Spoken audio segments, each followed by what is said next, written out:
함께 성경 말씀 보도록 하겠습니다.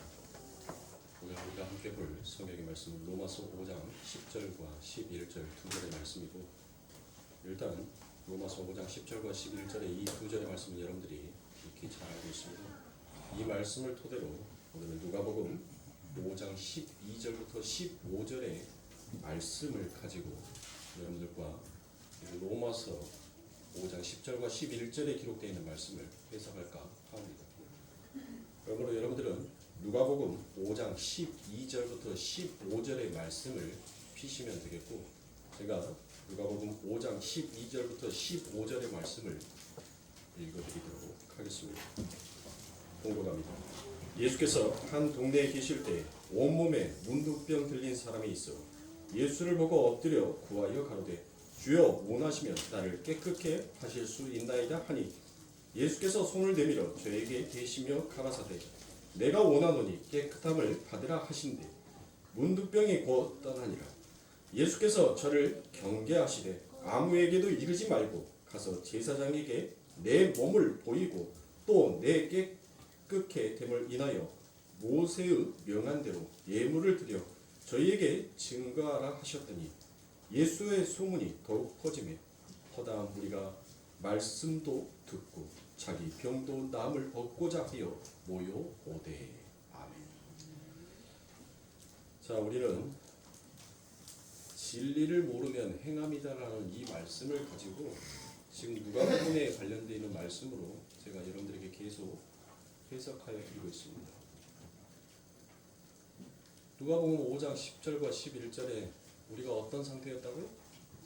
우리가 하나님과 원수되었었을 때, 우리가 하나님과 여전히 죄인 되었었을 때 그 아버지 하나님께서 우리를 구원하셨다. 단순히 여기까지만 알고 있으면 여러분들, 이 구원, 이 아버지 하나님께서 우리들에게 주신 이 하나님의 말씀은 무엇으로 보게 되는 거예요?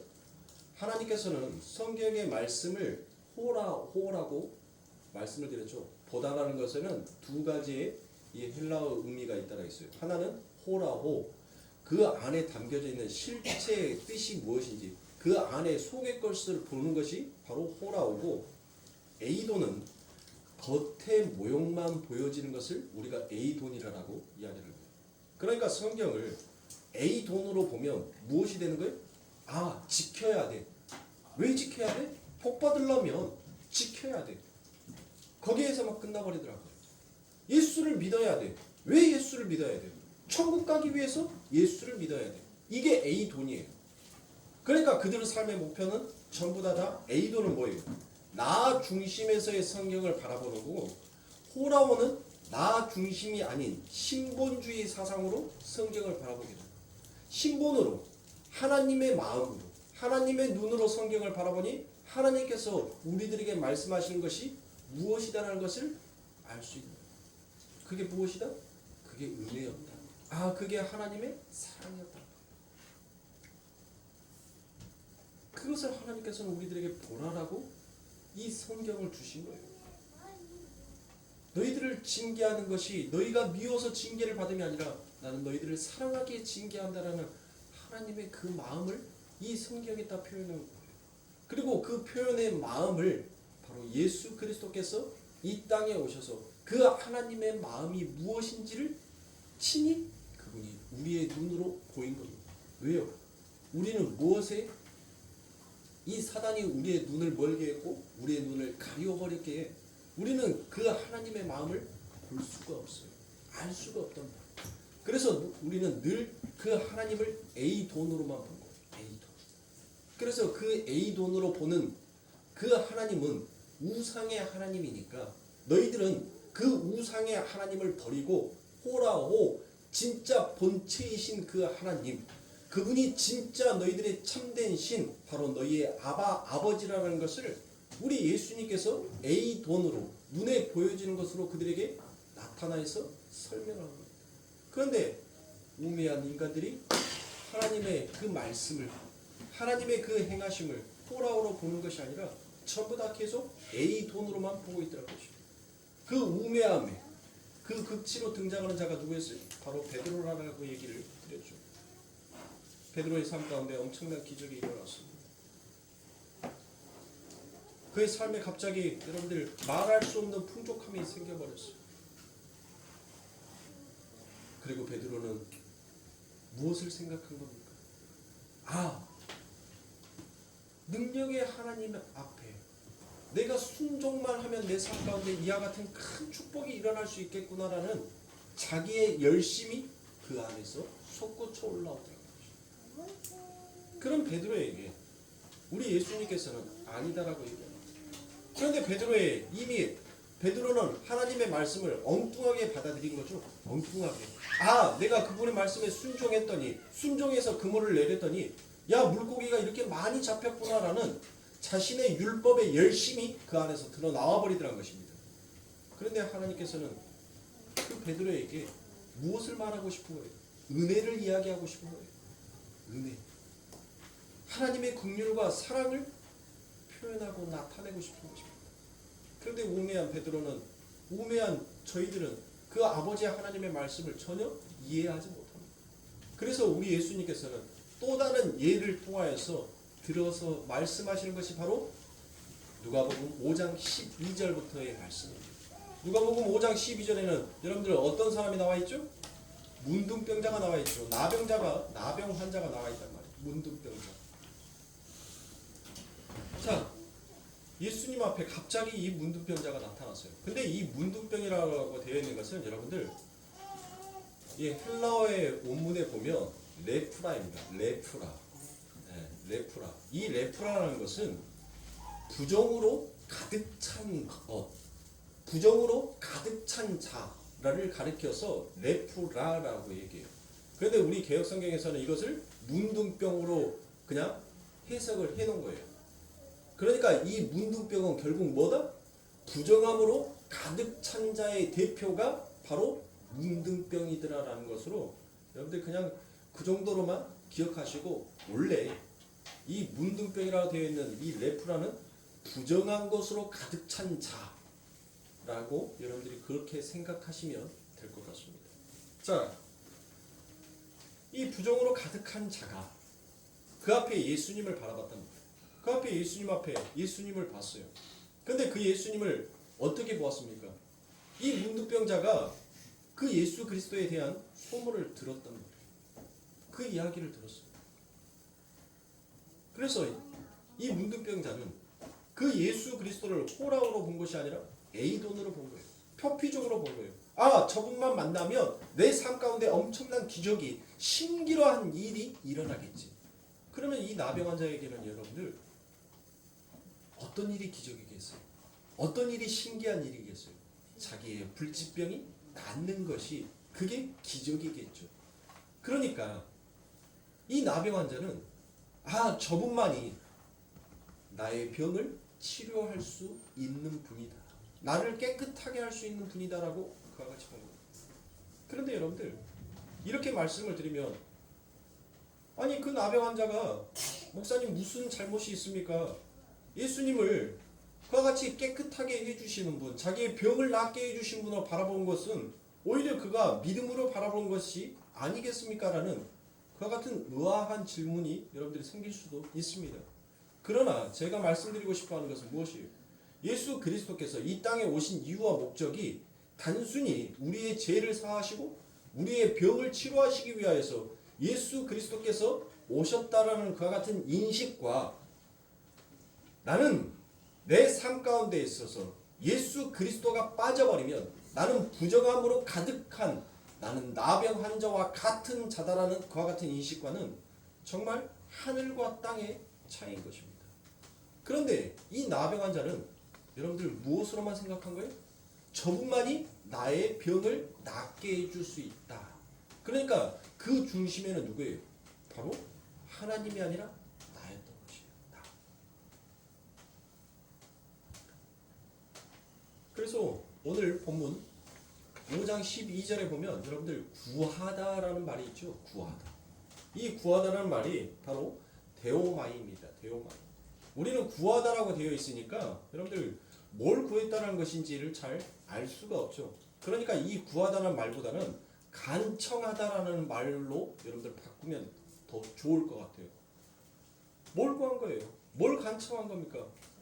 자기의 병을 낫고 싶어서 여러분들 얼마나 그가 간절하게 그 예수님에게 부탁했냐면, 이 간청하다는 말은 여러분들 기도하다라는 말로도 바꿀 수가 있습니다. 자, 성도가 하나님 앞에 하는 게 뭐죠? 기도죠. 우리가 하나님 앞에 간청하잖아요. 하나님, 내가 오늘 하루도 하나님이 빠져버린 그와 같은 인생을 살아왔습니다. 하나님, 나의 죄를 용서하여 주시옵소서. 하나님, 나의 부끄러움을 아버지 하나님의 의로운 옷으로 덮어주시옵소서. 자, 이게 바로 뭐예요? 이게 간청이란 말이에요. 나의 죄를 사해달라고 하나님 앞에 간절하게 기도하는 것. 지금 이 나병 환자가 예수 그리스도에게 그와 같은 간청을 한 것입니다. 역시 시몬 베드로도, 이 나병 환자도 여러분들 똑같은 고백을 하죠. 시몬 베드로가 여러분들 예수님 앞에 무엇을 기도합니까? 무엇을 말했어요? 나는 죄인이로소이니 나를 속히 떠나소서라고. 그와 같이 베드로가 예수님의 배에 간청을 합니다. 지금 이 나병 환자가 이와 같이 예수님에게 기도하더라는 것입니다. 뭘 가지고 기도하였습니까? 무엇을 그가 그토록 간청하였습니까? 나의 죄, 내 부정함을 없애달라고 그와 같이 예수 그리스도에게 간청하였던 것입니다. 나는 이런 것과 전혀 어울리지 아니하는 사람이니까, 주인공은 바로 나니까 나에게 이 어울리지 아니하는 것을 제발 내 삶 가운데서 치워주시옵소서라는 것이, 그게 바로 애도인 거예요. 그러니까 이 문둥병자에 걸린 이가 그 아버지 하나님 앞에 간청하는 것과, 오늘날 하나님의 교인이라고 하는 성도들이 하나님, 내 삶 가운데 닥쳐오는 이와 같은 힘듦과 어려움들은 별로 나와 어울리지 아니하는 거니까 하나님, 이것을 내 삶 가운데 좀 치워주시옵소서라고 하나님 앞에 기도하는 것과 별발 다를 것이 없더라는 것이에요. 얼핏 보면 여러분들 그게 잘못된 것이 아니다라고 여러분들 생각될지 모르겠지만, 그의 중심에 내가 있어버리면 그것은 전부 다 잘못된 죄를 저지르고 있는 것과 같은 것입니다. 하나님은 우리들의 이 땅에, 우리의 삶에 있는, 우리들의 삶 가운데 닥쳐진 그 문제를 해결하려 오신 분이 아니더란 거예요. 제가 분명히 여러분들에게 말씀드렸지만, 우리 예수 그리스도께서는 우리의 생존을 위해서 오신 분이 아니라 우리의 생명을 위해서 오신 분이라는 것을 오늘날 많은 성도들이 여러분들 그것을 착각하고 있는 거예요. 그래서 하나님 앞에 간청하고 간구하고 기도하는 것들이 여러분들 전부 다 생명이 아닌 생존의 것으로만 여러분들 전부 국한되어 있는 거예요. 생존의 것에 우리가 하나님 앞에 간청한다는 것은 결국 주인공은 누구다? 나다라는 결론밖에 나오지 않는 것입니다. 그랬더니 문둥병자에게 예수님께서 손을 대셨다라고 그와 같이 되어 있습니다. 저는 이 누가복음 5장 12절에 기록되어 있는 이 말씀 속에서 우리 한글 개역 성경이 오역을 범하였다라고 여러분들 저는 말씀을 드립니다. 왜 그런가 하면, 자, 여기에서 손을 뻗다라고 되어 있는 것이 바로 헬라어로 에크테이노입니다. 손을 뻗다. 손을 뻗다가 에크테이노. 그리고 그 뒤에 손이라고 되어 있는 것이 헬라어로 케일입니다. 케일. 그런데 이게 전부 다 여성 단수로 써져 있어요. 자, 만약에 예수 그리스도께서 그 문둥병자에게 손을 대셨다면 이 단어들이 전부 다 남성으로 쓰여 있어야 합니다. 그런데 이 단어들이 남성이 아니라 여성으로 쓰여 있다는 말이에요. 여성으로. 그러니까 여러분들 손을 뻗은 것은 누가 뻗었다는 거예요? 예수 그리스도는 항상 여러분들 성경에서 남성 주어로 표현이 되어 있어요. 항상 남성으로 여러분들 그와 같이 쓰입니다. 예수는. 교회는, 여자는 항상 여성으로 쓰여요. 여성으로. 이 헬라어에서. 그러니까 마치 오늘 우리가 보는 이 개역 성경에 보면 예수 그리스도께서 그 문둥병 걸린 사에게 손을 대니 그 문둥병이 속히 떠난 것처럼 여러분들 보이지 않습니까? 그러나 헬라어 원문에 보면 예수 그리스도께서 그에게 손을 댄 것이 아니라 바로 그 문둥병 걸린 자가 예수 그리스도에게 손을 뻗으라는 것이에요. 그 예수 그리스도에게 손을 대니까 뭐 하더란 거예요? 그의 병이 즉시로 낫게 되더라는 것입니다. 이 이야기는 여러분들 어디의 이야기와 같아요? 시몬 베드로의 장모가 여러분들 흉암병에 걸려있죠. 그렇게 있었을 때 시몬 베드로의 장모가 무엇합니까?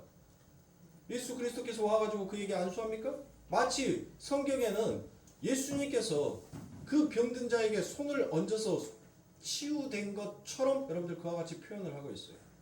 그러나 실질적인 헬라어 원문에 보면 예수 그리스도께서는 어느 누구에게도 손을 대지 않습니다. 바로 죄인이 항상 예수 그리스도에게 손을 대더라고요.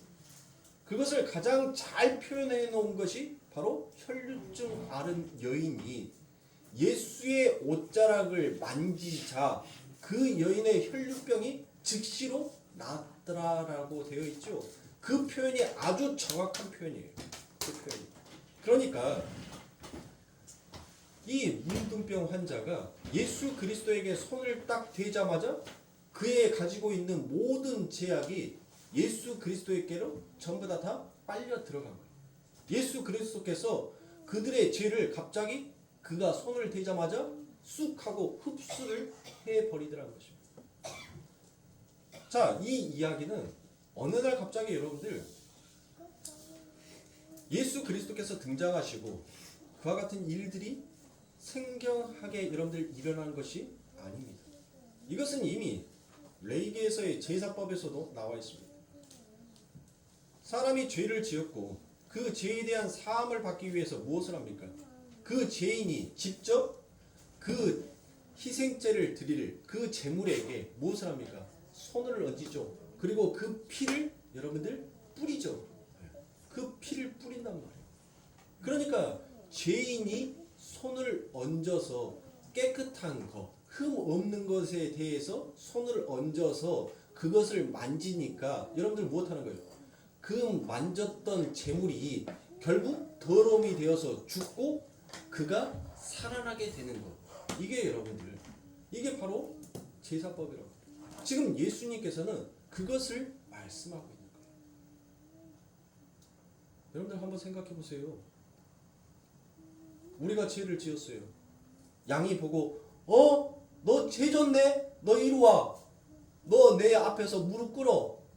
그리고 양이 우리 머리에다가 발을 딱 얹고 난 다음에 내가 네 죄를 다 흡수해 갈게 하고 여러분들 그 하는 거 봤어요? 아니 어느 재물이 우리의 죄를 보고 너 죄 졌네? 이리 와. 내가 너의 죄를 흡수해 갈게. 여러분들 짐승이 사람에게 손을 얹어서 그 죄를 흡수해서 여러분들 죽은 그와 같은 재물이 있냔 말이에요. 없지요? 없어요. 전부 다 죄인이 그 재물에게 손을 얹음으로 인하여서 그 죄인이 살아나고 그 재물이 죽는 거예요. 제가 이 부분에 대해서는 좀 이따 레위기 14장의 말씀을 가져다가 여러분들에게 더 설명을 드리고 일단 이 부분에 대해서 마저 끝내도록 하겠습니다. 그러니까 사랑하는 성도님들, 교회에서 이와 같은 오욕 때문에 목사들이 성도들에게 안수를 합니다. 근데 솔직히 여러분들 원문대로 해석을 하면 목사의 죄를 뭐 하는 거예요? 양에게 전가시키는 것과 똑같은 거예요. 그러니까 저한테 머리 내밀지 마시란 말이에요. 저한테 머리를 내밀면 내밀수록 저의 죄는 뭐 해지는 거예요? 저의 죄는 가벼워지고 여러분들의 죄는 무거워서 죽어야 돼요. 여러분들이 죽어야지 누가 사는 거예요? 내가 사는 거니까. 그러니까 머리 내밀지 마시라고요. 머리 내미시는 분들도 없지만. 자, 하여튼 지금 이 누가복음 5장 12절에 기록되어 있는 이 문둥병자가 예수 그리스도에게 손을 내밀자 그의 병이 즉시로 깨끗해졌어요. 깨끗하게 나았다는 거예요.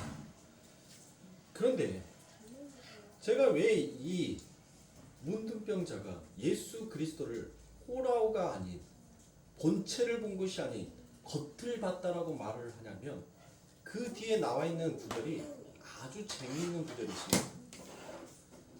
우리가 얼굴이다라는 그와 같은 말이 있어요. 본문에 보면 자 누가복음 15장 5장 12절부터 15절에 보면 그가 문둥병이 떠나니라 라고 되어 있습니다. 그래서 그의 몸을 보이고 라고 되어 있죠. 몸을 보이고. 자 이게 바로 프로스폰입니다. 프로스폰. 이 프로스폰이라는 것은 외모를 보다는 거예요. 외모를. 그러니까 이 나병 환자가 여러분들 무엇했다는 거예요? 자기의 불치병이 치유가 되자 그가 곧장 한 것이 무엇이었어요? 자기의 모습을 본 거예요. 자기를. 그러니까 나를 치유해 주시고 나의 부정함을 깨끗하게 하여 주실 분은 오직 한 분 하나님밖에 없구나라는 하나님을 본 것이 아니라 자신의 삶 가운데 엄청난 상상하지 못할 엄청난 기적 앞에서 그들은 하나님을 바라본 것이 아니라 자신의 삶을 바라보더라. 자신의 외면을 바라보는 것입니다. 자기의 모습을 보니까 어때요? 깨끗해졌어요. 여러분들 얼마나 기쁘겠습니까? 여러분들 한번 생각해 보세요. 베드로의 삶 가운데서도 엄청난 기적이 일어났죠. 그래서 베드로가 무엇했습니까? 주체를 하지 못했단 말이에요. 그 기쁨을 주체하지 못했어. 이 나병 환자도 여러분들 마찬가지입니다. 자신의 불치병이 나차 자신의 외양의 모습을 자신의 모습을 자신의 얼굴을 보자 자기가 깨끗해짐을 알고 얼마나 여러분들 기뻤겠어요. 여러분들 한번 생각해 보세요. 여러분들이 그토록 바라고 소망하고 소원하는 그 소원이 그 기적을 일으켜 주실 분이 그 하나님이 여러분들 앞에 서 있고 그 하나님이 여러분들의 소원을 이루어졌을 때 여러분들은 어떻게 하시겠습니까? 여러분들 안 기쁘시겠어요? 안 즐거우시겠어요? 오히려 그분의 이름을 경배하고 찬송하고 그분에게 내가 지금 가지고 있는 거 뭐든 그분에게 다 드리고 싶을 그와 같은 마음이 들지 아니하겠냐. 이 나병 환자가 바로 이 프로스폰이라는 이 단어 하나를 가지고 그가 얼마나 하나님을 무엇으로 경배했다? 바로 가짜로 거짓되게 경배했다는 것을 보여주는 단어 중에 하나입니다. 그가 기뻤어요. 그가 즐거웠어요. 하나님 앞에 기도를 하고 찬송도 하고 그의 이름을 경배하기도 했습니다. 호산나 다윗의 자손 예수 그리스도요 라고 그의 이름을 칭송했을 거예요. 얼마나 기뻤겠습니까? 나는 부정한 자요 나는 부정한 자요. 아무도 자기 곁에 오지 않았어요. 늘 외로웠습니다. 늘 쓸쓸했어요. 누군가 나를 죽일까봐 늘 두려움 속에서 살아왔던 그의 삶이었습니다. 근데 그것이 빛이신 예수 그리스도에 인하여서 한순간에 모든 것들이 다 깨끗하게 사라졌어요. 얼마나 즐겁겠습니까? 이제는 나는 더 이상 외롭지 않아도 돼. 이제 나는 더 이상 누군가 나를 죽일까라는 그와 같은 두려움 속에 살지 않아도 돼. 그와 같은 마음들이 있어요. 그러나 결국 그 삶의 주인공은 바로 하나님이 아니라 자신이었던 것입니다. 주님은 이 누가복음 5장의 말씀을 통하여서 너희들 삶 가운데 기적을 일으키는 그 하나님의 이름을 너희가 헌금하고 순종하고 헌신하고 순교하고 예배한다 할지라도 너희들의 삶의 주인공이 너가 되어버리면 그것은 내 앞에서 죄를 짓는 것과 같다라고 말씀하십니다. 그것이 너희들이 내 앞에 가짜 엎드림이며 가짜의 순종이고 가짜의 샤하며 가짜의 프로슈표 바로 가짜의 에베다라고 그와 같이 우리 하나님께서 말씀하고 있는 것입니다. 그래서 예수님이 뭐라고 하십니까? 이 사람이 너무너무 말하고 싶었습니다. 자신 삶 가운데에서 일어나는 그 기적을 증거하고 나타내고 싶었어요. 그런데 예수님께서는 그에게 이와 같이 말씀합니다. 누가복음 5장 14절입니다. 예수께서 저를 경계하시되라고 되어 있습니다. 여기에서 경계하시되라고 되어 있는 것이 팔랑게톤입니다. 팔랑게론, 톤이 아니라 팔랑게론. 이 팔랑게론이라는 것은 신탁하다예요. 신의 말씀으로 던지더라는 것입니다. 그러니까 예수께서 신의 말씀으로 그에게 명령하면서 무엇을 얘기합니까? 아무에게도 이르지 말고 가서 제사장에게 내 몸을 보이고 또 내 깨끗게 됨을 인하여 모세의 명한 대로 예물을 드려 저희에게 증거하라 하셨더니라고 되어 있습니다.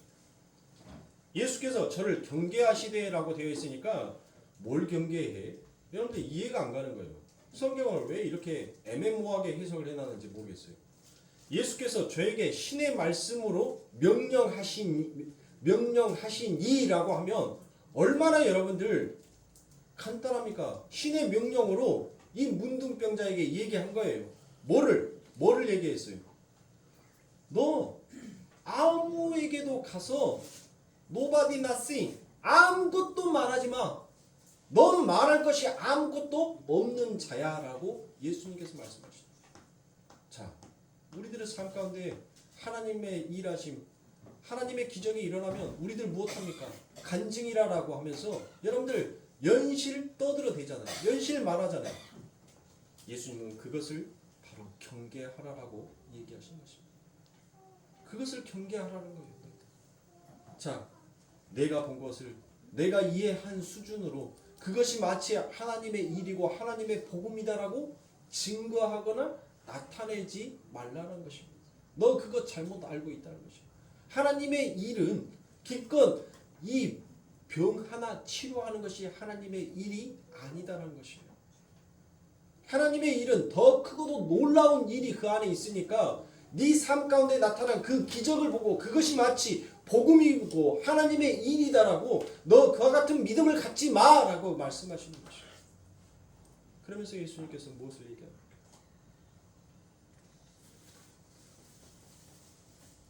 예수님께서 그 뒤에 뭐라고 얘기해요? 모세를 이야기하죠. 모세는 누구입니까? 모세는 율법의 선지자죠. 모세를 통하여서 율법을 받았습니다. 너 그렇게 복음이 말하고 싶고 너 그렇게 하나님의 말씀을 증거하고 싶다면 너 가서 뭐 하라는 거예요? 모세가 말했던 그 하나님의 율법을 너 가서 행하라는 거예요. 행해. 너 가서 그대로 해. 그러면 그 삶 가운데서 하나님께서 분명 너에게 나타내실 그 뜻을 보이실 것이다. 그래서 성경은 여러분들 뭐 하라는 겁니까? 말하기는 더디하고 듣기는 속히 하라라고 이야기합니다. 우리들의 삶 가운데 일어나는 하나님의 작은 일을 가지고 그것이 하늘나라의 큰 일이다라고 여러분들 떠들면 안 된다는 거예요. 하나님의 그 엄청난 그래요 내 삶 가운데 그렇게 간절히 바라고 소원했던 그 일들이 일어났으니 얼마나 기쁘겠습니까? 얼마나 즐겁겠습니까? 얼마나 행복합니까? 얼마나 말하고 싶겠습니까? 오늘날 여러분들 이 기독교가 너무나 타락해버린 이유가 뭐예요? 수많은 간증자들이 무엇을 얘기합니까? 내가 어떻게 하니까 하나님께서 어떤 기적을 내 삶 가운데 일으켜줬다. 교회마다 여러분들 부흥하는 교회들 보세요. 부흥하러 다니는 여러분들 그 자기들이 이렇게 하니까 여러분들 뭐 하더라? 교회가 부흥하더라. 전부 다 하나님을 바라보는 것이 아니라 인간의 율법을 바라보고 쫓아가더라는 거예요. 고구마 전도왕 보세요. 한동안 교회에서 여러분들 고구마 줄기처럼 고구마 전도라는 것으로 얼마나 유행했습니까?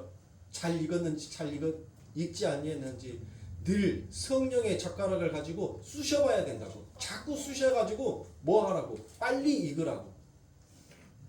여러분들 자꾸 쑤시면 여러분들 그 고구마는 상해서 못 먹어요. 때가 되면 알아서 고구마가 다 익어요. 시간이 되면 알아서 익는단 말이에요. 굳이 왜 쑤셔요? 왜 상처를 내게 만드냐고요. 네? 상처 내는 것이 여러분들 그게 성령의 은혜가 성령의 은사가 들어가는 겁니까? 하나님의 일이 그렇게 인간이 생각하는 그런 수준 속에서 그런 지혜 속에서 여러분들 일한 줄 아세요? 하나님께서 그를 통하여서 그 시대에 그 때에 그 장소에서 하나님의 일하심이 무엇인지를 나는 살아있는 하나님이라는 것을 드러내고 나타내기 위해서 그를 잠시 도구로 그 고구마 밭에 청지기로 하나님께서 쓰셨을 뿐이지 각양 교회마다 여러분들 자신들의 맡아지는 도구의 역할들이 다 틀리단 말이에요. 근데 오늘날 전부 다 많은 교회들이 뭐 하니까 성장했다, 뭐 하니까 은사 받았다, 뭐 하니까 하나님 앞에 축복받았다, 전부 다 하나님의 이름을 부르면서 진짜 하나님의 이름을 부르는 것이 아니라 나라는 하나님을 놓고 정신없이 쫓아가더란 것이에요. 그러니 오늘날 교회들이 여러분들 뭐합니까? 수없이 하나님의 이름으로 십자가를 걸어놓고 진짜 하나님은 한국교회에 없더란 거예요. 한국교회는 하나님이 없더라라는 예수가 없더라라는 화 같은 책이 나오지 않습니까? 읽어보셨어요? 반성해야 합니다. 하늘 상공을 여러분들 날아가 보세요.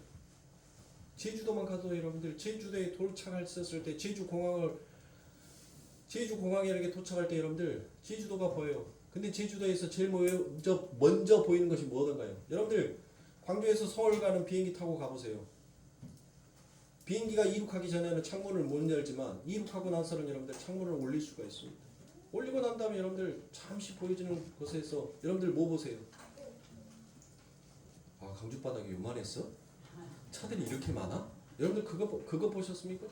이야,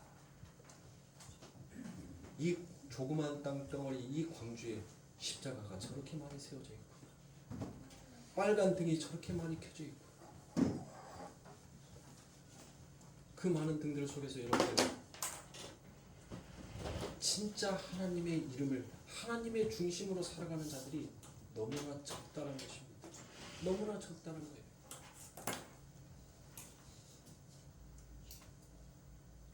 자, 그래서 14절 후반부에 보면 예수님께서 그 나병 환자에게 너 nobody nothing 아무것도 말하지 말고 너 가서 이거 하라라고 얘기합니다. 이거 하라는 것이 뭐예요?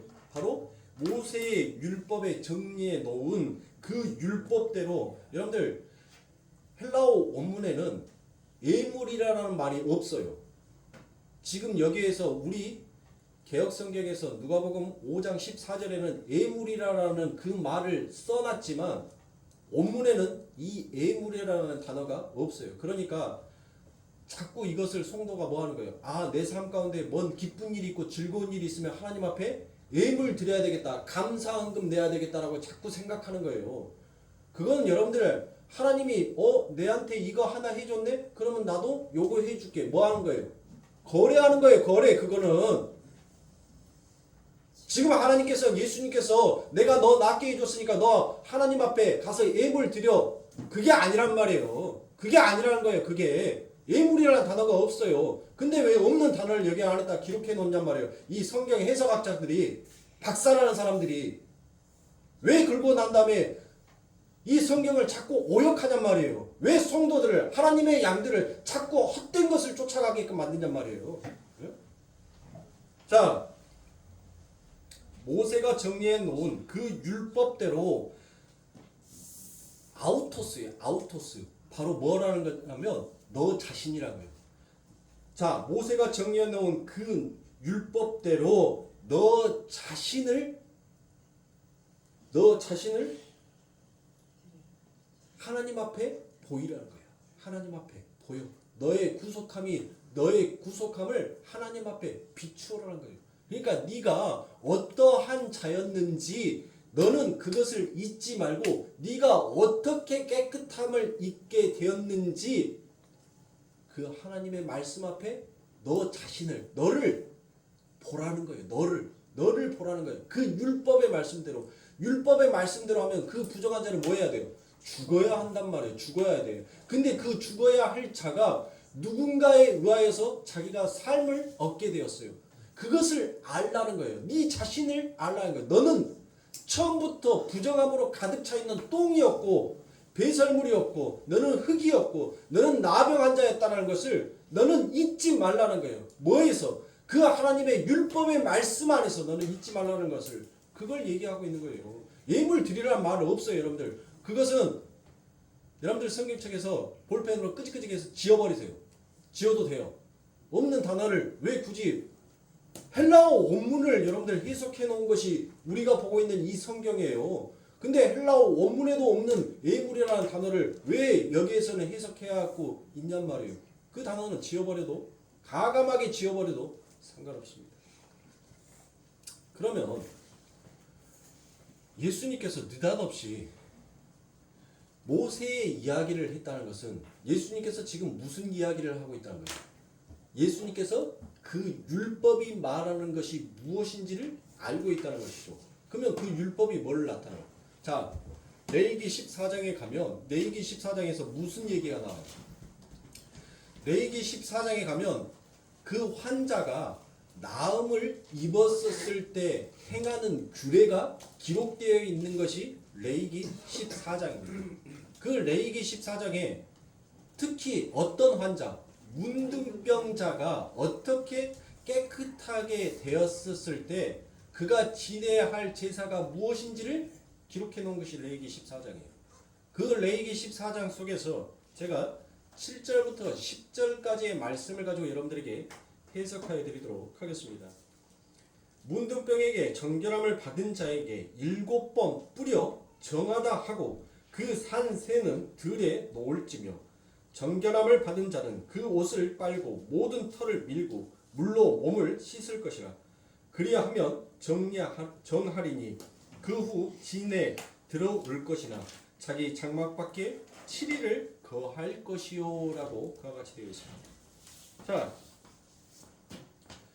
이 레위기 14장 5절에 가면 여러분들 그가 문둥병 걸린 자가 병자가 깨끗함을 받게 하기 위해서 제사장에 나아가 제사를 지내는데 레위기 14장 5절쯤에 가면 세 가지의 여러분들 이야기가 나옵니다. 세 가지가 나와요.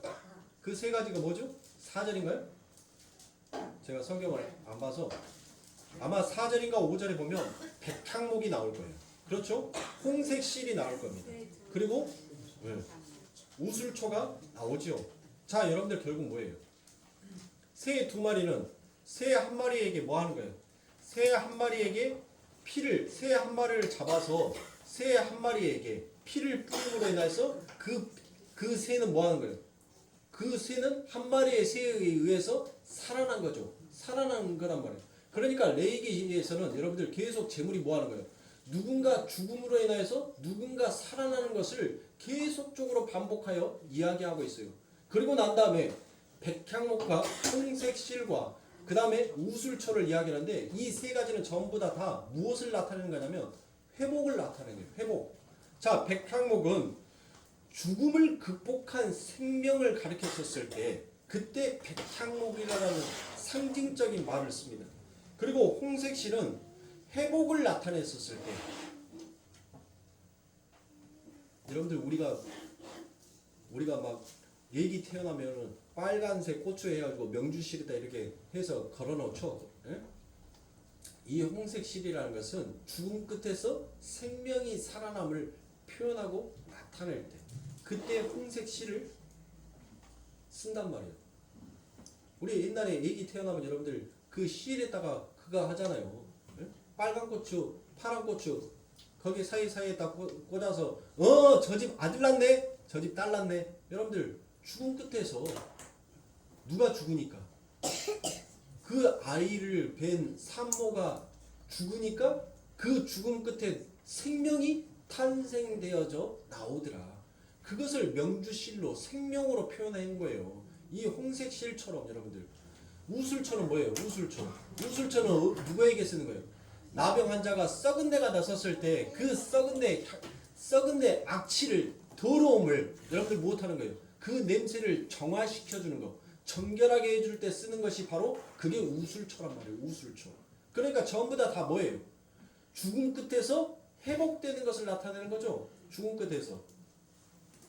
그런데 레위기 14장 7절부터 10절의 말씀에 보니까 계속적으로 반복되어져 있는 숫자가 있어요. 그게 뭡니까? 7이죠. 7. 자, 7은 뭐다?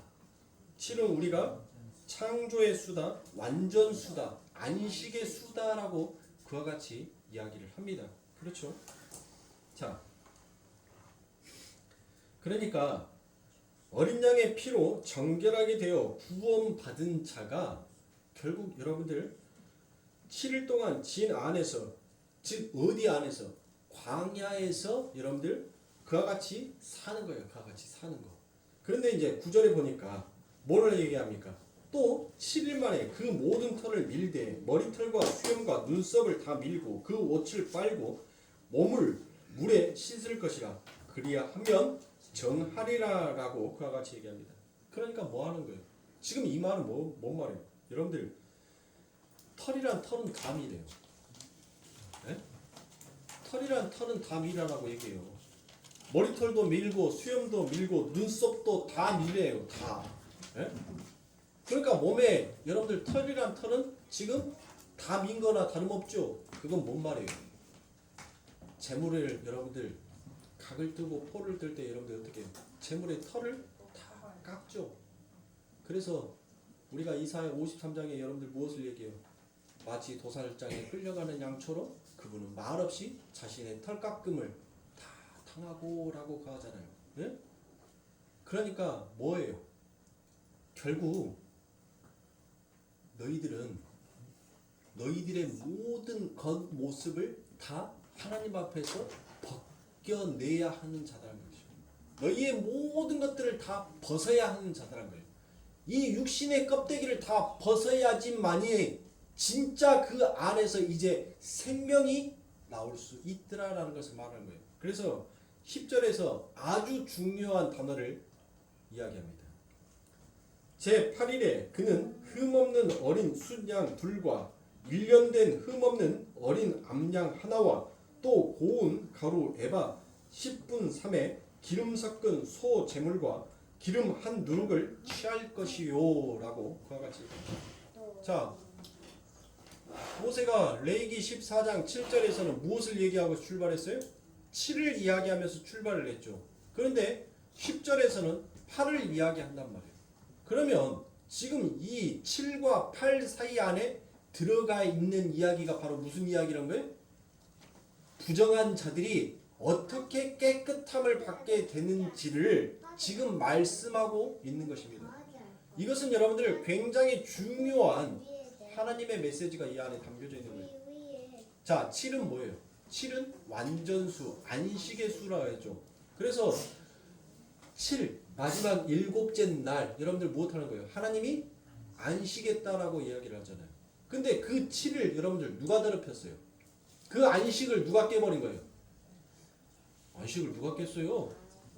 내가 깼잖아. 내가. 그쵸? 아담과 하하가 그 안식을 깨버렸단 말이에요. 하나님께서 주신 그 율법에 뭐를 칠해본 거예요? 다 된 밥에다가 뭐 뿌린 거예요? 재 뿌려버렸다니까요. 하나님께서 완성해 놓은 그곳에 자기들이 똥 싸는 똥을 갖다가 발라버린 거예요. 예? 그게 바로 7이라는 말이에요. 7. 그래서 7은 뭘로 끝나는 거예요? 율법으로 끝나는 거예요. 율법. 율법으로 끝나면 여러분들 결국 그 7은 무엇 할 수가 없어요? 완전할 수가 없어요. 완성될 수가 없단 말이에요. 그래서 이 7이 이루어지기 위하여서는 반드시 무엇이 돼야 돼요? 바로 그 8. 어린 양 예수 그리스도가 이 땅에 오셔야 한단 말이에요. 그래서 그 8이 이 7을 완성해야지만이 그 부정한 것들이 뭐 할 수 있다는 거예요? 진짜 안식을 얻을 수 있고 진짜 깨끗함을 받을 수 있더라라는 것을 이야기하는 거예요. 여러분들 이 엄청난 지금 설교 앞에서 여러분들 딴짓 하지 마시고 잘 들으시란 말이에요. 어디 가서 7과 8을 이 율법과 율법 사이에 이 이야기 안 해줘요. 어디서도 여러분들 지금까지 30년 신앙생활 했어도 한 번도 들어보지 못한 설교를 지금 하고 있단 말이에요. 예? 자, 하나님께서 7로서 모든 창조를 끝냈어요. 이미 완료가 되어 있단 말이에요. 근데 그 완료된 것을 인간이 무엇 하겠다는 거예요? 다시 완료시키겠다라고 나서버렸던 것이 그게 뭐예요? 그게 죄였단 말이에요. 죄. 그래서 그 죄를 하나님께서는 들치우기 위해서 인간이 죄가 무엇인지를 모르기 때문에 왜요? 창세기에서 뭐합니까? 사람들이 자신의 정한 마음대로 죄를 범하더란 것이에요. 그러니까 나로 된 불이죠. 네? 내가 하면 로맨스고 남이 하면 불륜이라는 그와 같은 법을 가지고 살아가는 자들에게 하나님께서 이제 율법이라는 질서를 내려주시라는 것입니다. 그런데 그 율법이라는 질서를 내려주시면서 그 7이 무엇인지 그 안식이 무엇이고 완성이 무엇인지를 그들의 삶 가운데 가르치시기를 원하는데 그들이 무엇하더란 거예요? 자꾸 그 율법을 여러분들 이스라엘 백성들이 지켰어요? 하나도 안 지켰죠. 지킨 사람이 하나도 없단 말이에요. 하나도 없어. 하나도 안 지켰단 말이에요. 그 율법을. 계속 하나님께서 주신 그 율법에 뭘 하는 거예요? 덕지덕지 배설물을 갖다가 그 위에다가 올려놓은 거란 말이에요. 그러면 여러분들 뭐예요? 부정함으로 가득 찬 자들은 결국 그 율법의 말씀에 의해서 죽어야 된단 말이에요. 왜요? 하나님은 공의로우신 하나님이시니까 전부 다 죽어야 된단 말이에요. 그러면 하나님의 창조의 계획이 다 틀어져 버리잖아요. 네? 그러면 하나님이 진짜 하나님이 되실 수가 없단 말이에요. 하나님은 언약의 하나님이시고 신실하신 하나님이라 했는데 그 하나님의 이름에 더럽힘이 당하게 된단 말이에요. 그렇게 되면 그렇게 끝나버리면 그렇죠? 그래서 하나님께서는 뭐 하는 거예요? 그 8이라는 예수를 들여다가 제가 한 말 아니잖아요. 지금 모세가 했잖아요. 레위기 14장 10절에서 모세가 뭘 얘기해요? 8을 얘기하잖아요. 8. 자, 제8일에 그는 흠없는 어린 순양 둘과 1년 된 흠없는 어린 암양 하나와 또 고운 가루 에바 10분 3에 기름 섞은. 자, 전부 다 뭐예요? 어린 양과 기름과 성령을 얘기한단 말이에요. 어린 양과 기름과 성령. 그렇죠? 그래서 성령이 등장을 하니까 그게 바로 8이더란 거예요. 8. 성령이 등장하니까 그 8이 결국 무엇을 하더란 거예요? 그 율법을 완성시켜 버림으로 인하여서 이 문둥병 걸린 자가 이제 어디 안으로 들어갈 수 있는 자가 된 거예요? 어디 안으로? 이제 하나님 안으로, 진 안으로, 내 가족이 있는, 내 형제가 있는, 내 이웃이 있는 그 진 안으로 들어가게 되더라는 것이에요. 그런데 여러분들 분명 레위기 14장 우리가 읽었던 7절에서는 8절에서는 무엇을 얘기합니까? 자기 장막 밖에 7일을 거하라라고 되어 있죠. 그러니까 지금 이 역사를 살아가고 있는 성도가 무엇을 살고 있는 거예요? 자기 장막 밖에 7일, 이 하나님이 완성해 놓은 이 7이라는 숫자의 의미가 무엇인지를 이 역사를 걸어가면서 그것을 배우는 거예요. 아, 하나님의 은혜가 아니면, 하나님의 그 일하심이 아니면 나는 결탄코 저 하나님의 성전에, 나는 결탄코 저 진 안에 들어갈 수가 없는 자구나라는 것을 하나님께서 못하는 거예요. 이 광야의 40년 동안 성도의 인생 동안 이 7이라는 장막 안에서, 율법의 장막 안에서, 이 세상 안에서, 이 역사 안에서 그것을 배우게 하고 반드시 하나님의 은혜가 무엇인지를 그들의 삶 가운데 가르쳐서 무엇만을, 아, 하나님은 나의 아버지시오, 나는 당신의 영원한 자녀입니다라는 이 고백을 우리들의 삶 가운데서 토해내고 뱉어낼 수 있도록 하는 거예요. 그래서 이 모든 것들이 성도들에게는 환난으로 연단으로 다가오는 거예요. 왜요? 우리를 뭐 해야 되니까? 우리의 머리털을 깎아야 된다니까요. 우리의 눈썹의 털을 깎아야 돼요. 우리의 옷을 벗고 여러분들 씻어야 돼요. 그러니까 이 땅에서 우리가 당하는 것은 뭐라는 거예요? 부끄러움이란 거예요. 여러분들 눈썹 한번 오늘 가갖고 면도기로 다 문대보세요. 제2의 모나리자가 되어갖고 그래도 내 얼굴이 아 이쁘구나 라고 생각하는 사람이 있겠어요? 여자들은 괜찮아요. 여자들은 아이라인 요거 눈썹 밀어도 아이라인 그리고 다니면 되지만 모심 애들은 눈썹 문대버리면은 큰일 나죠. 여러분들 봐보세요. 자, 이거 눈썹 없다라고 생각하고 제 얼굴을 한번 보시란 말이에요. 네? 그러니까 성도가 이 세상 가운데 당하는 것은 여러분들 영광이 아니에요. 존귀함이 아니에요. 여러분들 자신의 이름을 송축받는 것이 여러분들 이 땅을 살아가는 성도가 아니란 거예요. 이 땅은 자신의 죄의 들추움으로 인하여서 부끄러움을 당하는 거예요. 그 부끄러움을 오직 덮어줄 수 있는 분은 에베소서 1장 4절부터 7절의 말씀처럼 누구밖에 없다는 거예요.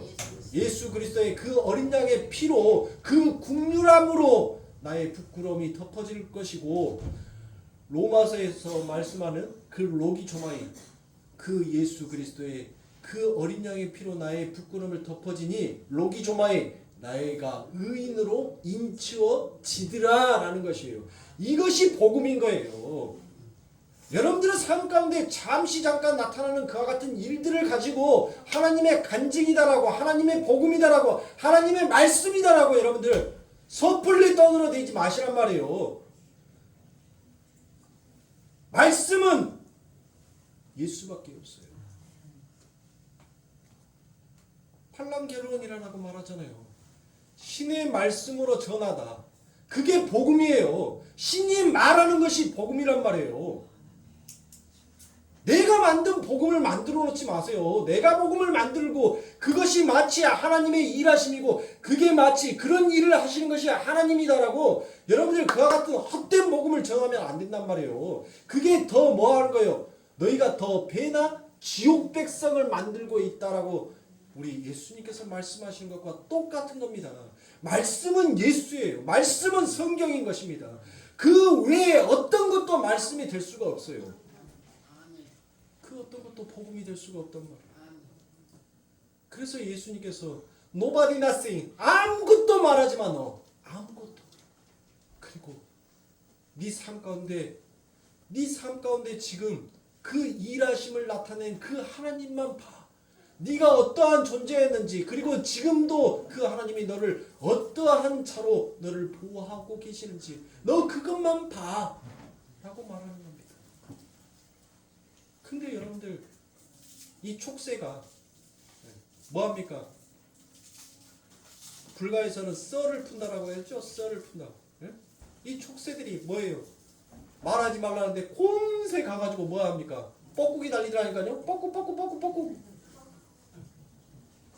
그렇게 뻐꾸기 날리니까 뭐 하더라고요?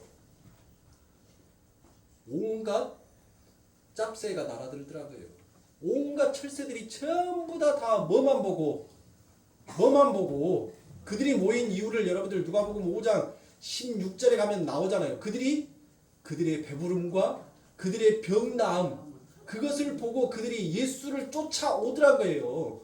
예수님께서 뭐 합니까? 너 nobody nothing, 제발 절대로 내가 신의 명령으로 너에게 명령하니까 너 말하지 마 라고 그렇게 했는데 금세를 못 찾고 뻐꾸기 날리고 나니까 온갖 새들이 다 오더라고요. 온갖 새들이.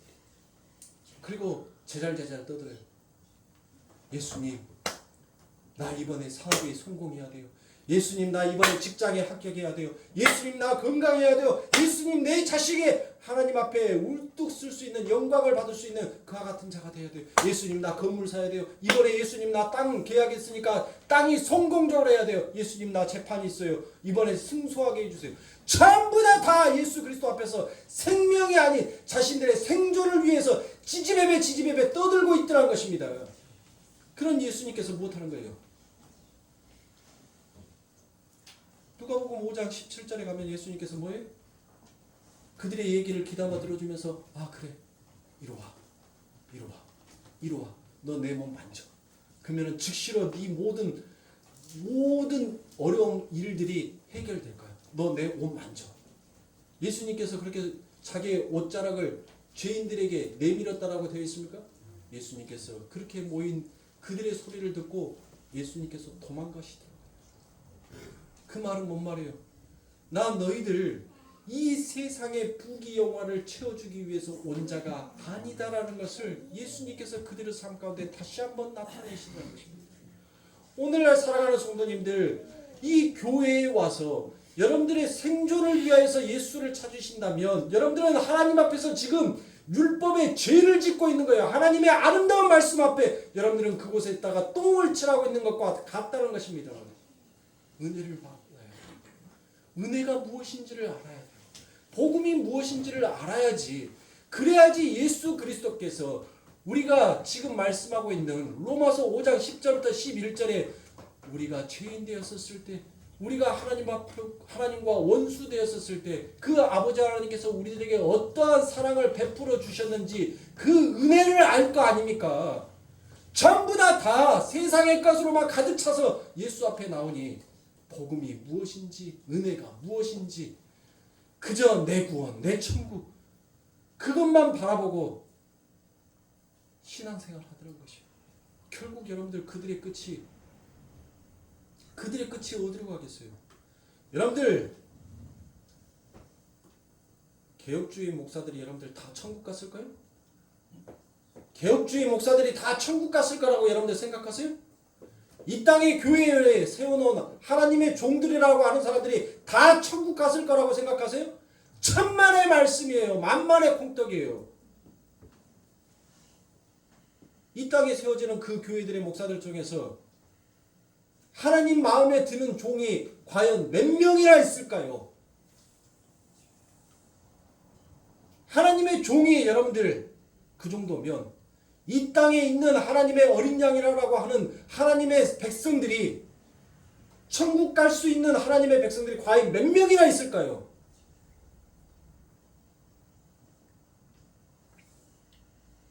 여러분들 나의 천국, 나의 구원을 바라보고 예수를 믿는다면 전부 다 여러분들은 지금 하루하루 지옥 티켓 긴급 열차를 타기 위하여서 여러분들은 줄 서고 있는 자와 똑같은 것입니다.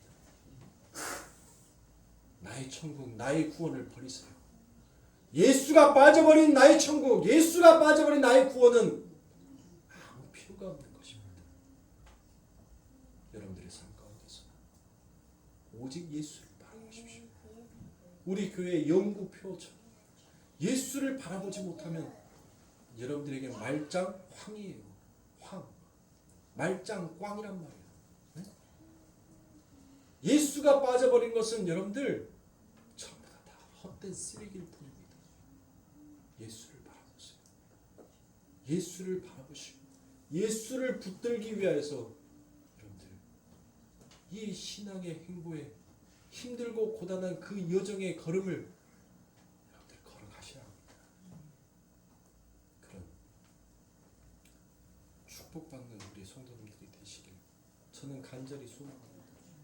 헛된 신앙생활로 예수 앞에 가서 여러분들 그때 가서 그 멸치같이 생긴 목사 말 들을 거예요. 그 멸치처럼 빽쩍 마른 목사가 앞에서 땡땡거릴 때 그때 한 번이라도 귀담아 들을 거예요. 후회하지 마시고 여러분들 진짜 예수 바라보시고 아버지 천국 가세요. 새 하늘과 새 땅 거룩한 새 예루살렘에 그곳에서 우뚝 서서 여러분 뒤에 오실 그 성도들을 여러분들을 안아주기 위해서 두 팔 벌리고 예수님과 함께 서 있어야지. 누구야 나 좀 꺼내줘. 여기 뜨거워 죽겠어. 여기 목말라 죽겠어. 구더기는 어찌 그렇게 많은지 띄워도 끝이 없네. 진드기는 왜 그렇게 내 살을 파고드는지. 나 좀 이것 좀 띄워줘. 누가 나 좀 내 목소리를 누가 듣는 사람이 있으면 나 좀 한 번만 긍휼히 여겨주고 불쌍히 여겨줘. 여러분들 그곳에서 비명 지르고 계실 거예요? 제발 좀 시간 많다라고 착각들 하지 마세요. 시간 없어요. 뭔 시간이 많아요 여러분들. 시간 없으니까 제발 하루라도 예수 붙들고 그렇게 새 땅, 새 예루살렘 그 거룩한 성 아버지 하나님 앞에서 할렐루야 덩실덩실 춤추면서 그렇게 하나님 곁에 서 있는 우리 성도들의 모습이 여러분들 되시기를 저는 소망합니다. 바라요. 그런 우리 성도님들 믿음이 되시길 주님의 이름으로 축원하고 기도하겠습니다.